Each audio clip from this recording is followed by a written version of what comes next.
Me había estado preparando para esa entrevista durante 3 semanas seguidas. Imprimí mi currículum, practiqué frente al espejo hasta que mi voz dejó de temblar, incluso pedí prestado un par de tacones a mi amiga para verme profesional. Era mi primera oportunidad real de una carrera después de años de trabajar en empleos sin futuro para mantenerme a mí misma y a mi hijo. La posición no era glamurosa, pero era de tiempo completo, estable y venía con seguro médico, algo que no había tenido desde la secundaria. Seguía diciéndome a mí misma, este es el momento. Aquí es donde las cosas comienzan a cambiar. La mañana de la entrevista, me desperté temprano, con el cabello ya en rulos y la blusa planchada. Mi estómago estaba tenso, pero no era solo nerviosismo. Era esa mezcla de emoción y desesperación cuando sabes que no puedes permitirte fallar. Me moví silenciosamente por la cocina, tratando de no despertar a nadie. Lo último que quería era el comentario habitual de mi familia sobre cómo personas como yo no deberían soñar demasiado. Pero ya estaban despiertos.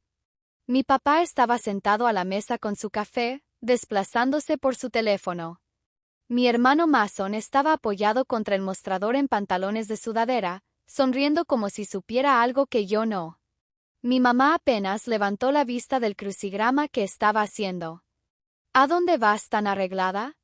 La voz de papá tenía ese tono burlón que siempre me hacía sentir como si tuviera 10 años de nuevo. Tengo una entrevista, dije, forzando un tono alegre. En el centro, están contratando para el puesto de asistente administrativa. Es una buena empresa. Mason se rió. ¿Asistente administrativa? O sea, secretaria. Pensé que querías un trabajo de verdad. Es un trabajo de verdad, dije, pero mi voz se quebró lo suficiente para que papá lo notara. Se recostó en su silla, estrechando los ojos. ¿Crees que eres mejor que todos aquí porque llevas puesta una blusa bonita? No olvides quién te pone un techo sobre tu cabeza. Me mordí la lengua. La verdad era que todavía vivía aquí porque el alquiler en cualquier otro lugar era imposible con mi salario de medio tiempo. Cada mes, entregaba la mayor parte de mi cheque para ayudar con los gastos. Aunque de alguna manera, Mason nunca tenía que contribuir, incluso cuando no tenía trabajo. Intenté ignorarlos y agarrar mi bolso del pasillo, pero justo cuando pasé frente al armario de abrigos, la mano de papá se disparó y agarró mi brazo con fuerza. ¿Cuál es tu prisa? Su voz era demasiado calmada, demasiado serena. Eso siempre era una advertencia antes de que algo malo sucediera. Perdiré el autobús, dije retrocediendo. No tomará mucho tiempo, murmuró. Y antes de que pudiera reaccionar, abrió la puerta del armario de un tirón y me empujó dentro. Mi hombro golpeó la pared, mi tacón se enganchó en el borde de una caja y tropecé en la oscuridad. La puerta se cerró de golpe detrás de mí y escuché el clic del cerrojo. ¡Papá! Golpeé la puerta con las manos. Déjame salir. La voz de Mason llegó burlona. No te preocupes, hermana. Iré en tu lugar. Alguien tiene que representar a la familia. Esa es mi entrevista. Grité, el pánico arañando mi pecho. Podía escuchar el sonido amortiguado de risas afuera, la de Mason profunda y la de papá baja y satisfecha. No lo mereces, dijo papá finalmente. Fallarás de todos modos. Mason está más capacitado para ese tipo de cosas. Solo nos avergüenzas. Sentí como si el aire estuviera siendo succionado del pequeño espacio. Mis ojos se esforzaban por adaptarse a la oscuridad, captando el contorno de abrigos viejos, una aspiradora, cajas apiladas hasta el techo. El olor a bolas de naftalina y polvo me ahogaba. Seguí golpeando la puerta hasta que me dolieron los puños, pero nadie respondió. A través de la fina rendija en la parte inferior, podía escuchar movimiento, pasos, el tintineo de llaves de auto, la voz de Mason. Deseadme suerte. Luego, la puerta principal se cerró de golpe y la casa quedó en silencio. No sé cuánto tiempo estuve allí. Podría haber sido 1 hora, tal vez 2. Mi teléfono estaba en mi bolso afuera. No había manera de pedir ayuda. En algún momento escuché pasar a mi mamá. Mamá, por favor. Le llamé. Estoy encerrada aquí. Su voz era plana. Deberías haberte levantado más temprano. Quizás entonces no tendrías que apresurarte. Me levanté. Ellos me encerraron aquí. Bueno, quizás deberías haber pensado en cómo le hablaste a tu padre. Las acciones tienen consecuencias. Y luego sus pasos se desvanecieron. Cuando papá finalmente abrió la puerta, la luz golpeó mis ojos con tanta fuerza que tuve que entrecerrarlos.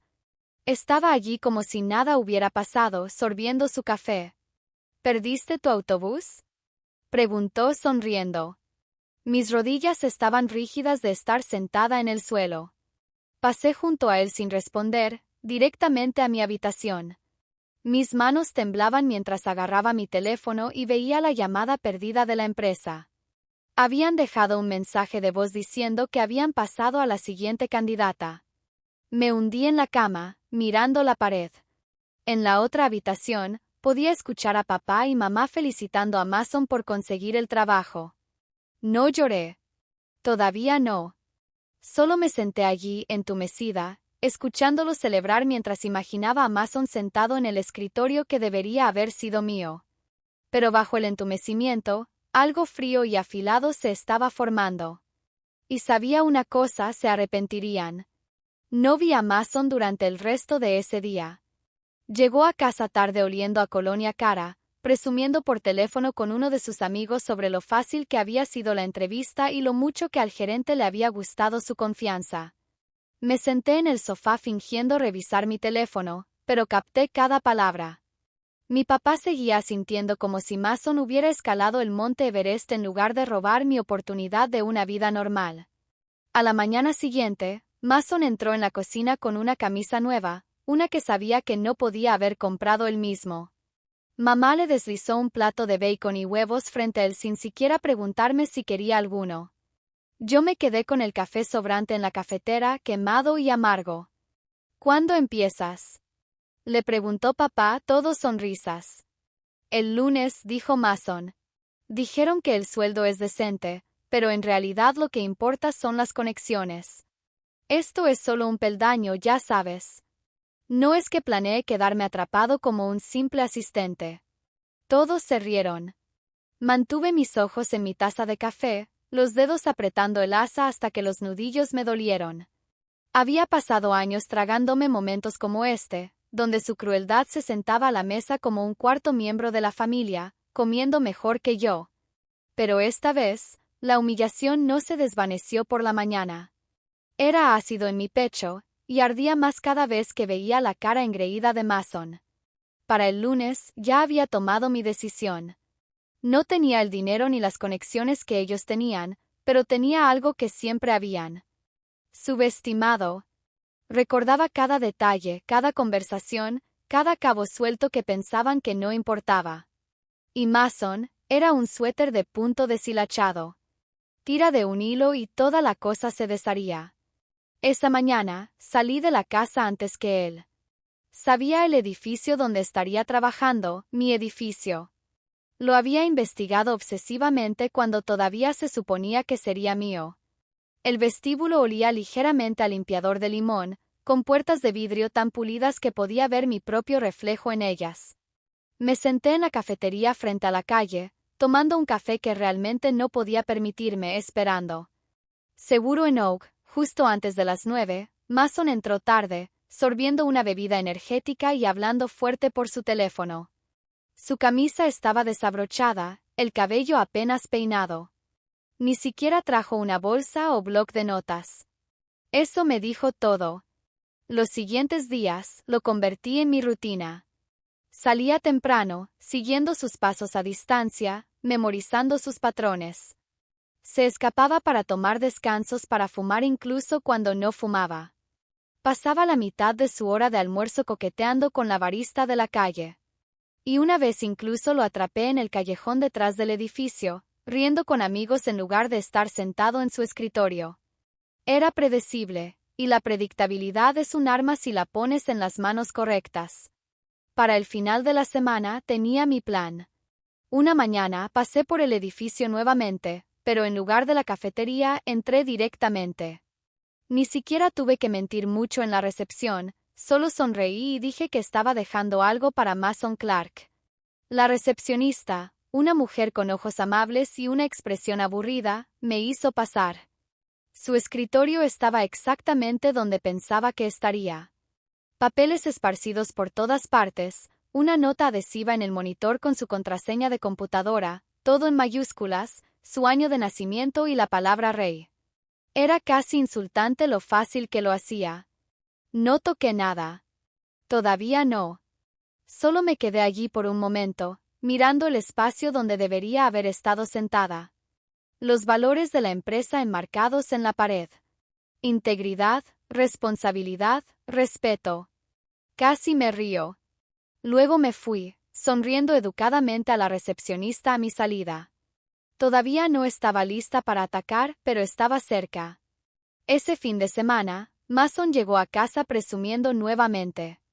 Esta vez sobre cómo lo habían puesto a cargo de una pequeña cuenta de cliente porque la gerente piensa que soy un líder natural. Vi a papá sonreír como si su hijo acabara de ser coronado príncipe de la ciudad. No notaron cuando me escabullí de la habitación. No notaron cuando abrí silenciosamente mi computadora portátil y comencé un nuevo documento etiquetado como plan. Porque cuando terminara, Mason no solo perdería ese trabajo. Perdería cada ilusión que alguna vez tuvo sobre sí mismo. Y mis padres verían la caída de cerca. El siguiente lunes, el aire en la casa se sentía cargado como el momento antes de que rompa una tormenta. Mason todavía estaba medio dormido cuando se arrastró a la cocina, pero yo ya estaba vestida, con el cabello recogido y la mochila colgada sobre mi hombro.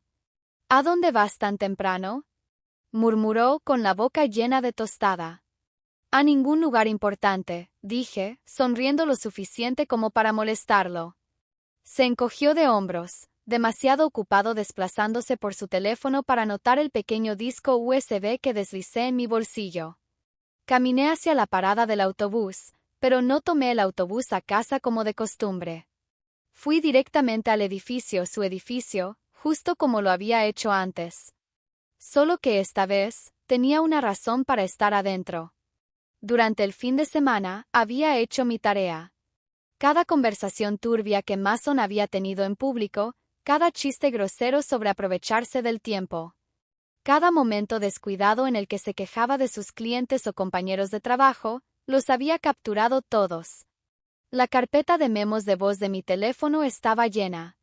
La cereza del pastel, capturas de pantalla de sus chats grupales privados donde llamaba a su gerente una cabeza de aire con tacones y presumía de falsificar hojas de cálculo. No iba a filtrarlos en línea. Eso habría sido demasiado rápido, demasiado fácil. No, esto iba directo a la única persona cuya opinión podía aplastarlo completamente, su gerente. Lo calculé perfectamente. Mason salió para uno de sus descansos para fumar alrededor de las 10:15, así que entré directamente, asintiendo a la recepcionista como si perteneciera allí, y subí al tercer piso.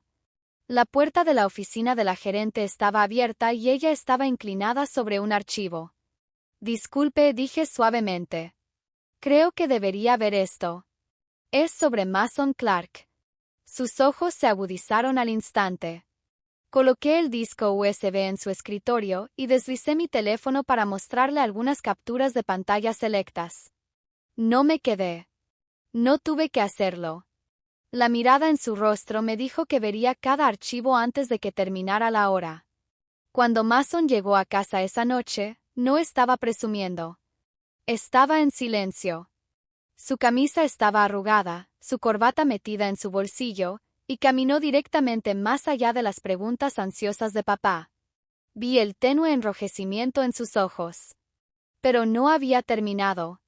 A la mañana siguiente, mientras mis padres estaban fuera haciendo compras, dejé un sobre en la mesa de la cocina. Dentro había impresiones de cada cosa que Mason había hecho mal en ese trabajo, etiquetadas y fechadas, junto con una breve nota de mi puño y letra. Esto es lo que hace tu niño de oro con las oportunidades que no eran suyas para tomar. Cuando mis padres llegaron a casa, me quedé en mi habitación, escuchando sus voces elevarse y luego caer en un silencio pesado e incómodo. No me llamaron. Para el final de la semana, Mason estaba de vuelta en el sofá, desempleado, refunfuñando en pantalones de sudadera. Papá ya no le llevaba bacon y huevos. Mamá no preguntaba por su futuro brillante. Ni siquiera lo miraban de la misma manera. Una noche, lo encontré en el pasillo. «Pagarás por esto», murmuró. Me detuve, me di la vuelta y lo miré a los ojos. «Ya lo hiciste», dije y seguí caminando, dejándolo allí agarrando nada, justo como yo en ese armario cerrado. La única diferencia era que yo había encontrado mi salida. Él nunca lo haría.